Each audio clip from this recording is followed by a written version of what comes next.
when somebody decides that they are interested in a space and want to either preserve it or find a pathway to transforming it. Perhaps most importantly, what leads to success or failure in the reimagining and the transformation of these kinds of spaces. So I did a survey of dozens of projects around the world, some of which I know very intimately and some of which I've just been an admirer of from afar, and found that they roughly abandoned spaces fall into roughly 4 categories. First category are abandoned spaces that have been lost to us forever through unfortunate twists of history. So this is the Singer Building, which was built in 1908. For several decades, it was the world's tallest building at 47 stories. It was briefly considered for the New York Stock Exchange. And then it was destroyed in 1968 for very unceremonial reasons. The ownership transferred hands, and the headquarters for the company was moved to Midtown in a very sort of unremarkable Midtown building. So this extraordinary Beaux-Arts building was just lost forever. Here's another example, a little bit more strange. This is the Hall of Nations building in New Delhi, India. It was built in 1972 as a conference center, and it has some pretty extraordinary and original space frame pyramid design, and the interior is was just staggering. But it was demolished in 2017 as part of a sort of redevelopment of this portion of New Delhi. And it was done, frankly, overnight through to the consternation and frustration of a lot of activists who were trying to save it. Here's another one of my favorite sort of weird stories. These are the UFO Singzi Houses in Taiwan. They were built in the middle of the century as in the Futuro houses style, designed for Japanese tourists and American tourists. They were destroyed in 1980. A lot of people would argue that's okay, but I think these are really interesting and strange and candy-colored confections, which might have had another history. This is another example of a pretty extraordinary space that's been lost to us. It's an old 19th century chateau in Belgium that was for quite a while actually served as an orphanage, and so it had the nickname Noisy Castle. But then it too was destroyed actually relatively recently, and there's tons of examples like that around the world. So the second category are spaces that are abandoned, but they've been forgotten, and there isn't really any real plan for their redevelopment. This is one of these examples. This is a former power plant in Belgium, which is a favorite spot for urban explorers and people willing to figure out a sneaky way to get inside. This is the exterior.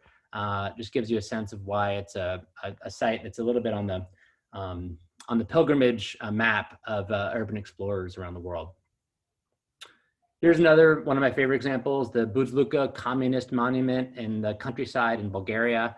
There's a ton of communist monuments scattered across Eastern Europe, which are abandoned. This just makes me feel like it's a totally insane spaceship. And the interior has all of this old communist regalia coupled with a ton of graffiti. So people have definitely been spending time in there and visiting it. Again, a favorite for urban explorers.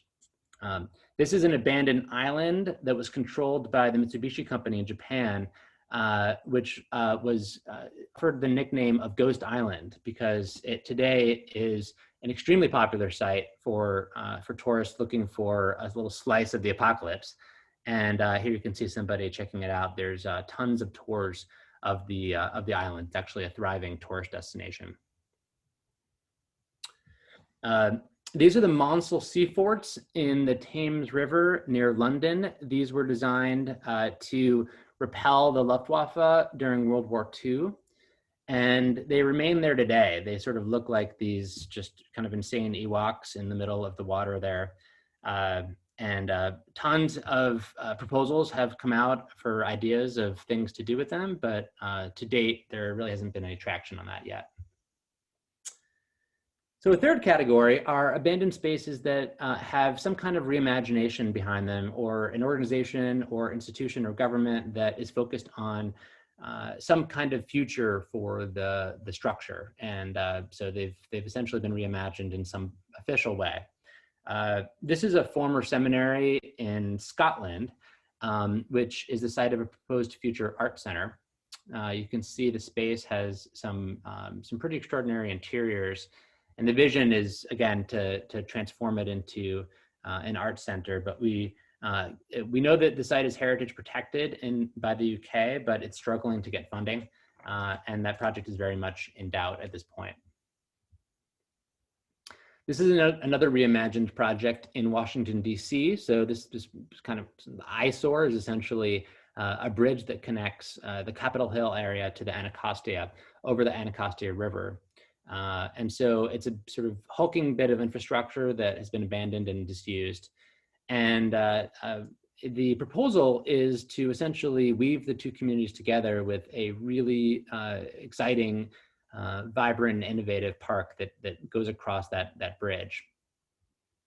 And this project is actually, my understanding is that it's moving forward somewhere in the capital campaign at this stage, and the designs have been approved, and looks like it's moving forward.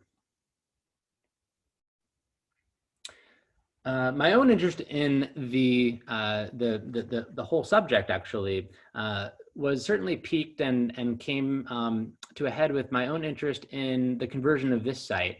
So more than a decade ago, I was introduced to this site. It's an abandoned trolley terminal on the Lower East Side of Manhattan, which was used to bring passengers over the newly constructed Williamsburg Bridge. And it was in use from 1908 to 1948. And this is just what it looked like probably in the 1930s or so.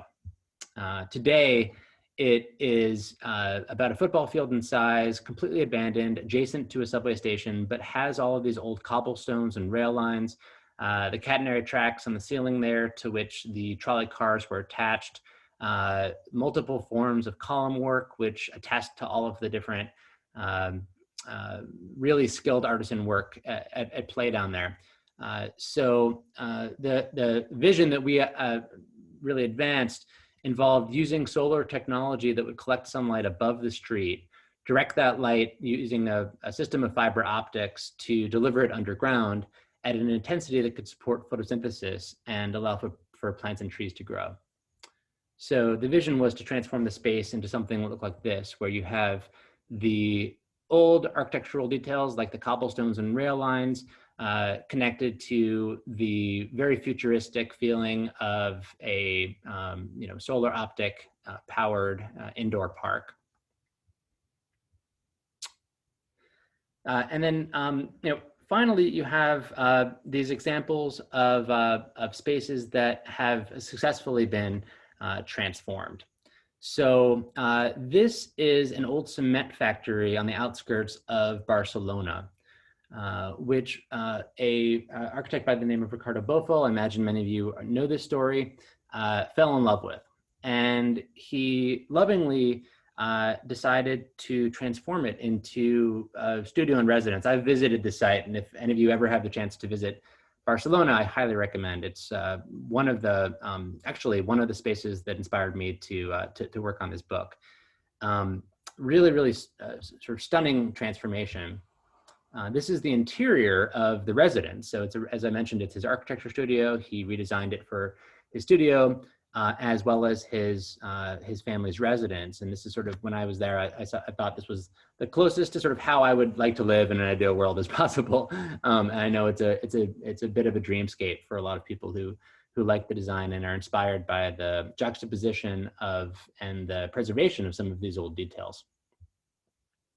What I love about the project, in addition to the interiors, is just that he really was comfortable with letting nature reclaim the spaces outside. So you have all of these kind of raw, natural takeovers by plants outside, and then these kind of stunning, very luxurious interiors, which make you feel, both connected to nature and connected to design in a really unique way. This is another really interesting project in Cape Town. So this is an old grain silo. This is a sort of old grainy photo of what it looked like when it was an abandoned grain silo. And the architect Thomas Heatherwick redesigned it into what became the Zizitz Mocha. So it's today one of the world's largest African-American diaspora, African diaspora art museums around the world. And so he used the silos in really creative ways and opened them up with a whole lot of glass features. This is a really compelling sort of shot where you can see the ways in which the silos were kind of carved out to create altogether new spaces in the interior. And it really just feels like a connection to history, but very much in the future. So it's a really, really fascinating example of preserving the history, but really not being afraid to literally slice into it and to do something really new. This is an abandoned space in Maastricht in the Netherlands, built in the 13th century. It was used by Napoleon at one point. It was used for a brief period for bike storage when it was abandoned. And it has recently been reclaimed as what's been called the world's most beautiful bookstore. So this is this really eye-popping bookstore that, as you can see, uses the vertical height to stack books in a vertical way, while very much preserving all the frescoes and all the other details in the inside of the actual church. My favorite detail of this is that the books closer to the ceiling apparently have religious subjects, and the books closer to the floor have more carnal or more secular subjects.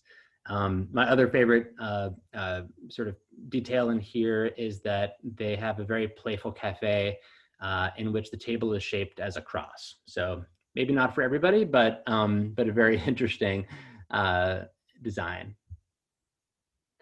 And finally, this is another just very fun example of a successfully transformed abandoned space.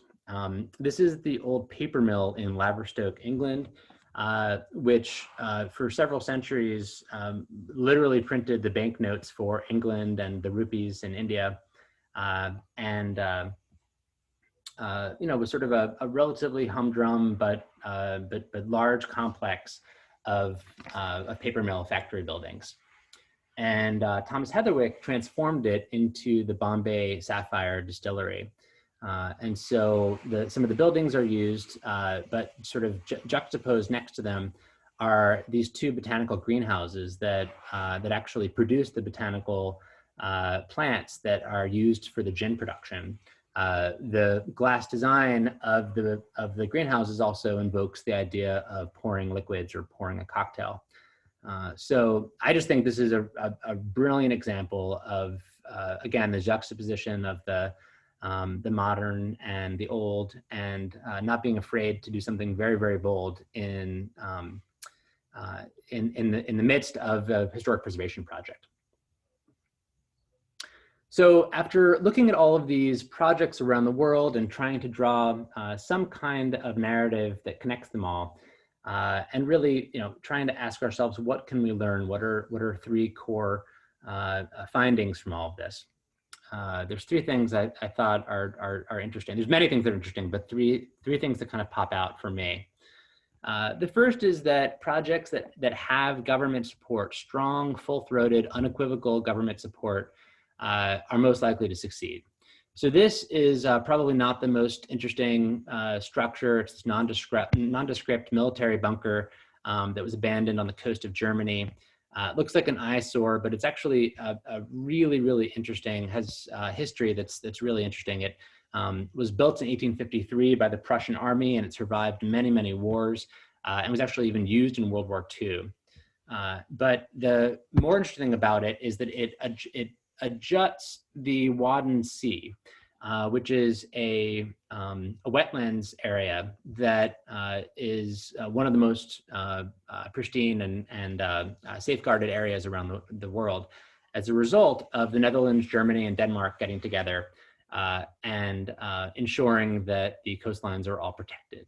So what you see here is this really, I think, beautiful design by Dorte Mandrup, that takes the military bunker at its core and then encases it in a very modern sort of glass structure that is used for, the sort of the Heritage Center headquarters for the wetlands. And so there's office space above, and the bunker below is the Heritage Center. So again, this is just an example, I think, of something that would just not be possible without government support. And in the prospect of three federal governments collaborating together is just really interesting and inspiring, I think.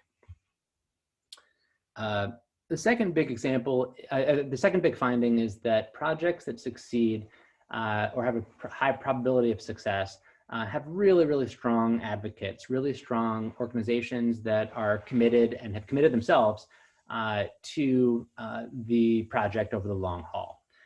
So this is a portion of what was once the LA River. Most people don't know that there is a river that flows through Los Angeles, and the Army Corps of Engineers paved it over essentially as a flood mitigation system.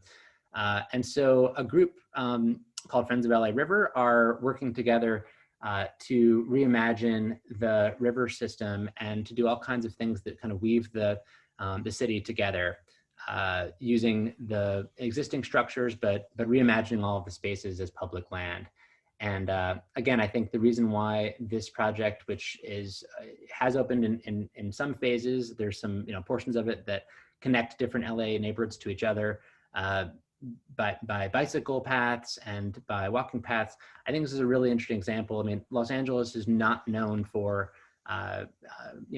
anything other sometimes than its car culture and its sort of very heavy footprint in terms of asphalt. And so the ability to reimagine, Los Angeles more broadly by using the river as a unifying channel, I think, a tributary, I think is very, very inspiring and is really the result of the commitment of these organizations. And then, finally, I think the most inspiring projects, certainly to me, that I really tried to highlight in the book, center around using these abandoned spaces for some broader sense of and higher vision of social justice. So this is the Stony Island Arts Bank in Chicago. It's on the south side of Chicago, which many of you know has had a tough couple of decades economically, socially. And it was an old savings bank that for a brief time was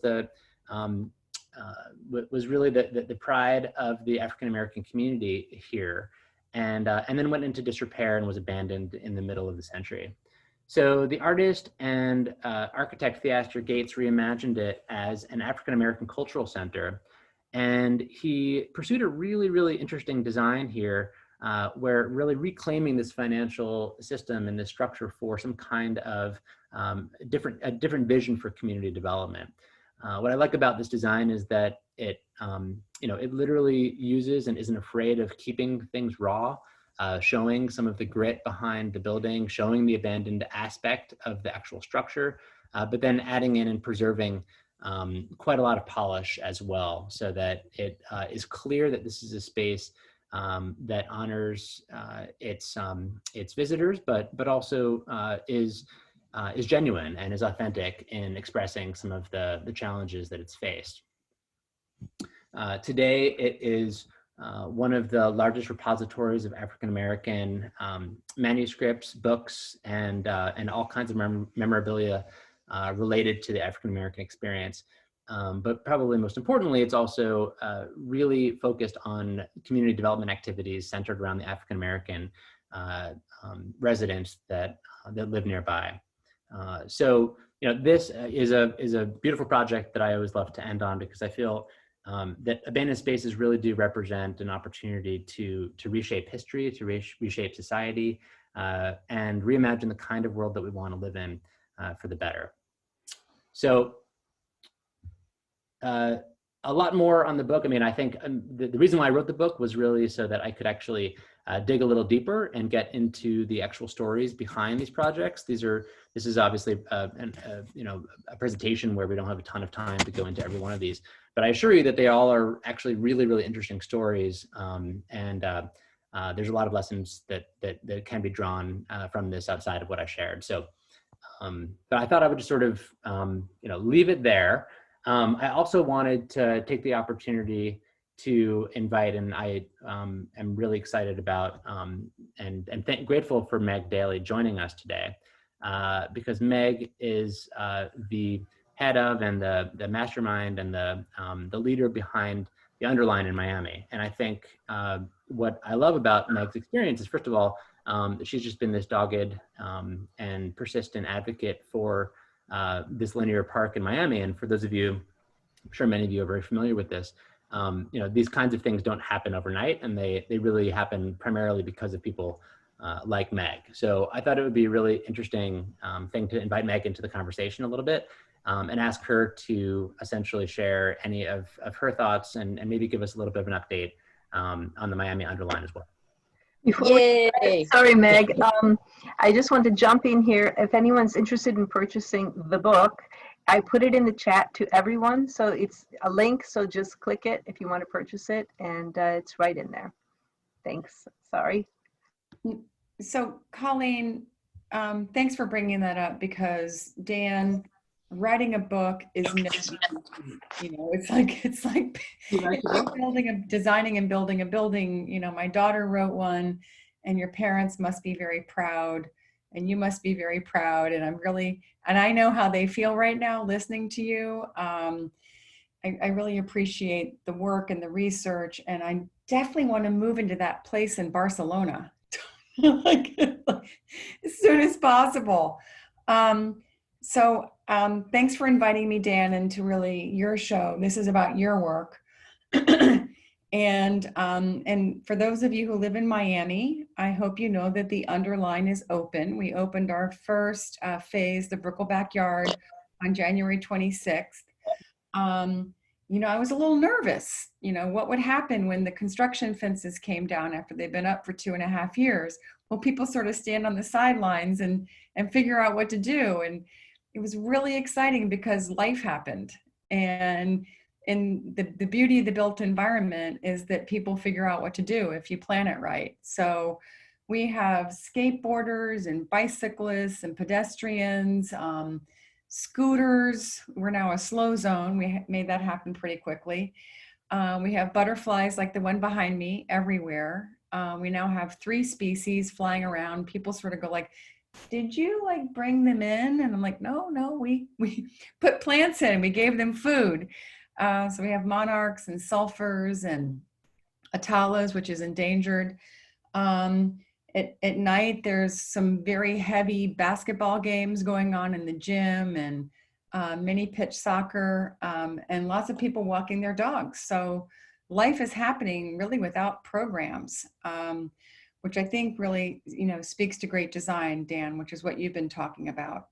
And I think that, where you were very humble about your work with the Low Line, to introduce a park below the ground and engineering this space so that light comes below. So is this solar feat that is really remarkable. And I wanted to just quickly talk about a couple of things that are very important to me in bringing the Underline to life, which is friendships and partnerships.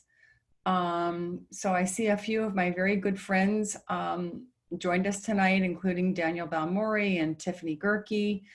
And you guys have been with us since, Tiffany, you're new to the show, but Daniel's been around as our pro bono attorney for now 6 years.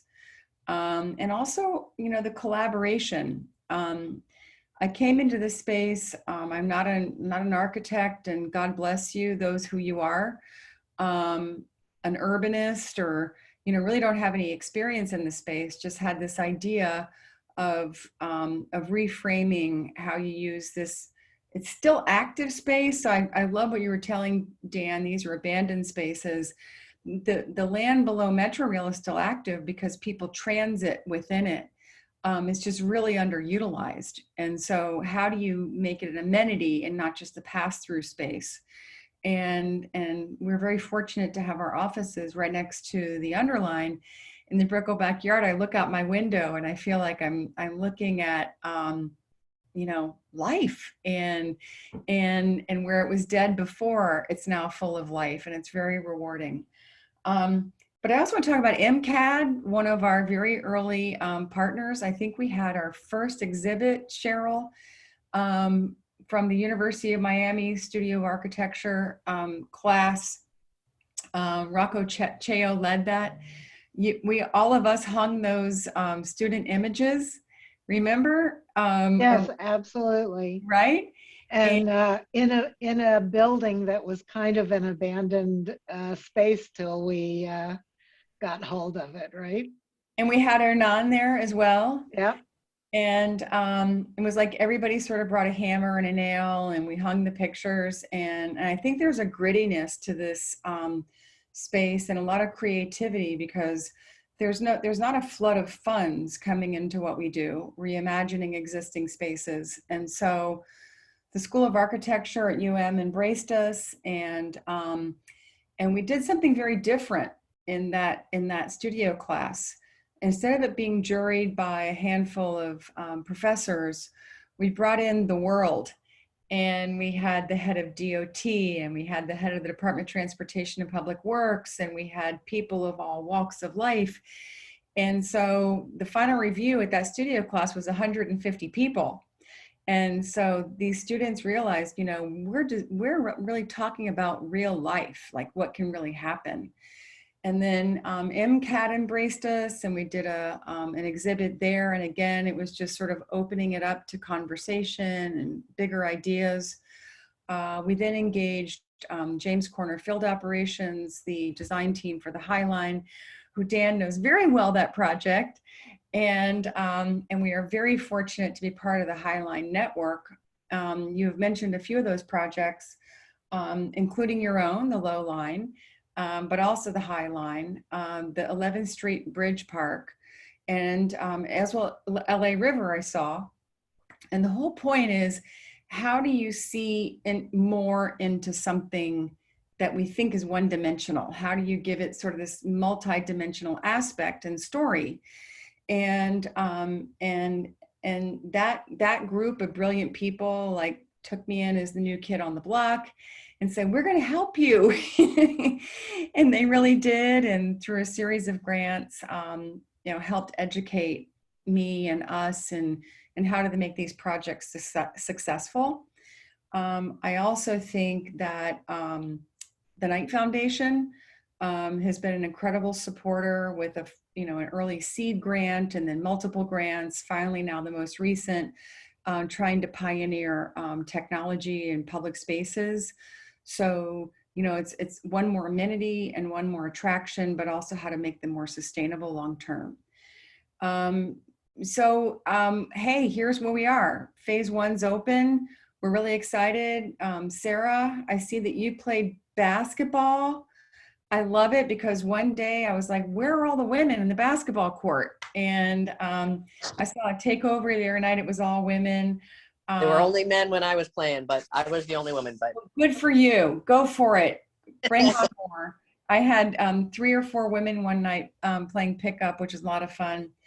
I mentioned Daniel Balmori, who's our pro bono attorney. He's also become our de facto expert in pickup basketball, as well as having perfect attendance at our yoga classes. And, so it shows that not only can spaces be multi-dimensional, so can people. And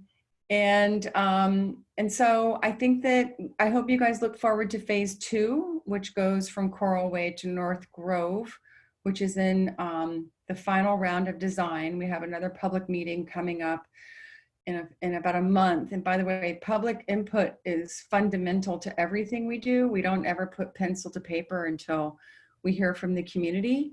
The final phase, which is 7 miles long from North Grove to Dadeland South, will be in procurement, be put out to bid by the county, I believe, in the next couple of months. That's a very big contract. So if any of you have your ears to that opportunity, please pay attention, because it'll be a design build project and hopefully honoring the master plan designed by James Corner Field Operations.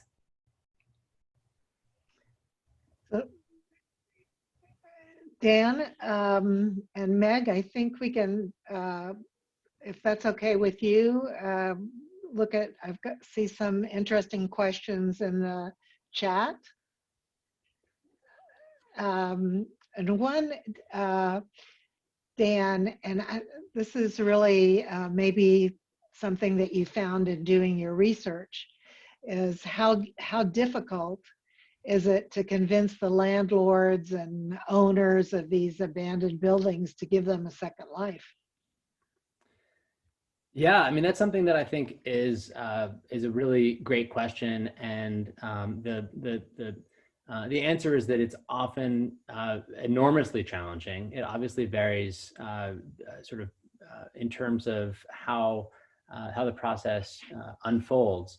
But in looking at how this happens and how this has successfully advanced to various stages of political support, usually projects follow some kind of something like the following.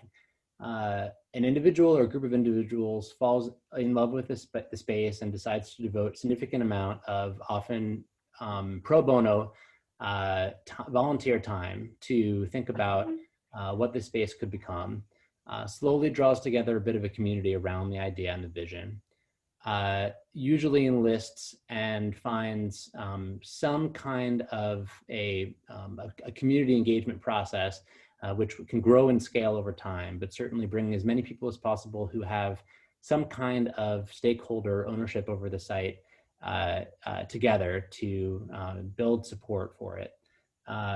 And then going a little bit further down the road, building up the political support for the project.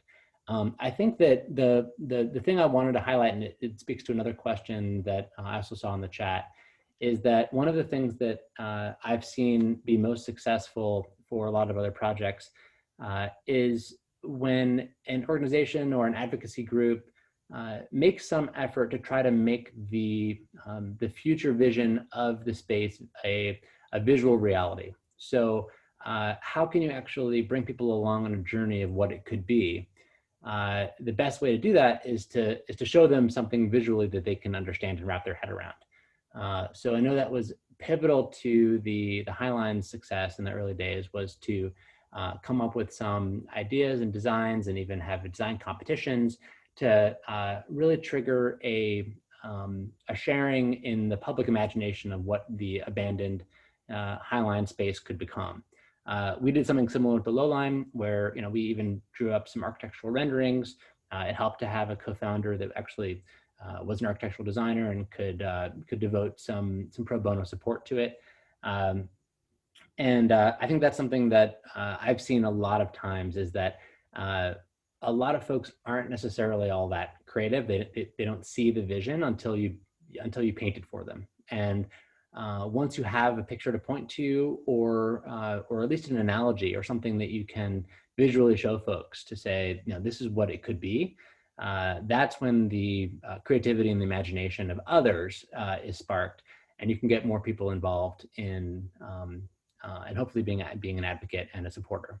So that's something that I think is one of the most important aspects to that. Yeah, it's true, because not everyone can visualize. It's really hard for a lot of people, and you bring up the idea and they go, okay.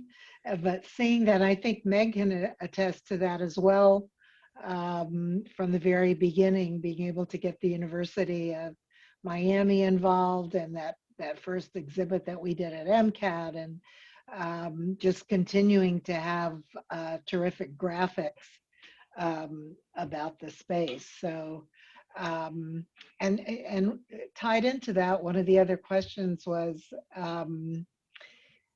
what are some stories that you might have in your research about how the leaders of these projects got stakeholders involved or got the community involved? Did you have find out any good stories about that?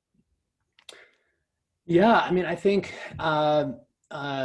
certainly some of the best examples that I am inspired by are physical events or activities that activate the space. So Again, one tactic or strategy is to show people visually on a screen or in a rendering what it could look like. Another strategy is just to actually use the space to sort of create a pop-up or have some kind of an installation or make a small portion of the space accessible or usable. So I mean, the High Line had a pretty brilliant strategy in which it just simply did the first third of the High Line structure. Granted, that's no small feat. That's a sort of multi-million-dollar project, which took a decade to complete. But I think once they were able to show what it was like to be up on the High Line, it was much easier to make the case for the second and third installations, because it's something that you can kind of wrap your head around. I think another sort of maybe drier answer to the question is to simply put the value proposition in economic terms and in terms of how it can actually benefit and support the community. A lot of the stakeholders that are actually going to be funding projects, whether they are in the private sector or in the public sector, are inspired by, is this project going to deliver a return on investment? And one of the clearest ways to show that that return on investment is going to be tangible is the number of jobs created, and the macroeconomic activity that you can create as a result of these kinds of spaces. We know from experience that almost all of these adaptive reuse projects have been extraordinarily beneficial from an economic standpoint to the surrounding communities. And so it doesn't take too much these days, because of the success of some of these early projects. It doesn't take too much convincing to make a powerful economic case for why these adaptive reuse projects are going to dramatically accelerate community development and economic growth. I think the flip side of that is that there are concerns now that these projects will be too successful and that they will lead to gentrification. They'll lead to kicking vulnerable people out of the communities and a charge that you will be drawing in tourists at the expense of longtime residents. So all of those are really, really important considerations and questions that I think the newest generation of adaptive reuse projects, including the Underline, are doing really creative things to address and really thinking about what is the community-oriented spirit, what is the narrative of bringing people together and thinking about vulnerable populations first and foremost, and not being surprised by the unintended consequences of success. Yeah, absolutely. And the economic value is usually something that comes into play when a lot of these projects need political will. It's not just the neighborhood that you have to get on your side. And to that end, one of the questions here and I was thinking about this earlier, addresses the Miami Marine Stadium. And I don't know if you looked at that when you were doing your research, but we're in a position now that I think I can say this, but a couple of commissioners are trying to not fund and get this project adapted and renovated. And so we're kind of in a battle right now. And those of you that care about the Miami Marine Stadium, by the way, check that out and be vocal about it, because it's an important project that we don't want to lose. Yeah, I have been tracking that project, and I love that project, and would love to be supportive in any way that I can, or that we can kind of leverage the Highline Network or others to help raise profile and visibility for it. But look, this is an uphill battle in communities around the country, right? This is not in every city, in every community, there are examples of something like the Miami Marine Stadium, where a group of residents and design enthusiasts are trying desperately to preserve it, but the forces of redevelopment, the forces of, the fact is these projects are very expensive. You say the forces of evil? I mean, I don't know if evil or not evil, but I would say that it's really, really easy to tear something down. It's a lot harder to preserve it. And so it's much easier for, elected officials who are operating on a tight time frame to just say, listen, let's start over and build something new, right? Why do we have to take this old, hunking marine stadium and transform it, right? Aside from the fact that it's magical and extraordinary and unique, and if it's lost, it'll be lost forever. So it's a really delicate and tricky balance. And I think the only thing that really does get in the way there is, again, it's enough people caring and enough organizational support and ultimately enough funding to help preserve it. Absolutely. I have time for one last question. And this is, so I'm trying to read through, this last one just popped up. So she says, I know that when a space is on the historic registry, you are limited some of the changes you can make to maintain the historical integrity. Do you find that these restricting or obstacles that deter people from repurposing or revitalizing? Absolutely. I think most organizations that I've spoken to they avoid pursuing the historic registry at all costs for the simple reason that it does constrain you. And it, for example, with the low line, we were advised absolutely not under any circumstances should pursue historic registry status because it would often limit our ability to design something unique and extraordinary. I think that in many cases, I often think of the historic registry and other examples like that around the world, because every country has a version of that, as a defensive measure, right? As a way to make sure that someone doesn't destroy it. And so it's often what folks start with. But then the next question is absolutely, you have to sort of stay within your lane because of all of the regulations associated with that. Absolutely. So, Dan, I want to thank you for this fascinating kind of walk through these amazing projects. Your book is gorgeous, by the way, and I just want to tell everybody that go immediately and buy it. And if you can't, if you want to support a local bookseller, Books and Books does have the book in stock. And but you can also order from them. And if you want to have any closing words, and Meg, if you want to come on and say goodbye quickly. Thank you so much, Meg. You know I love you, and I'm always thrilled to have you participate in some of our programming. So thank you, and Dan, you rocked it.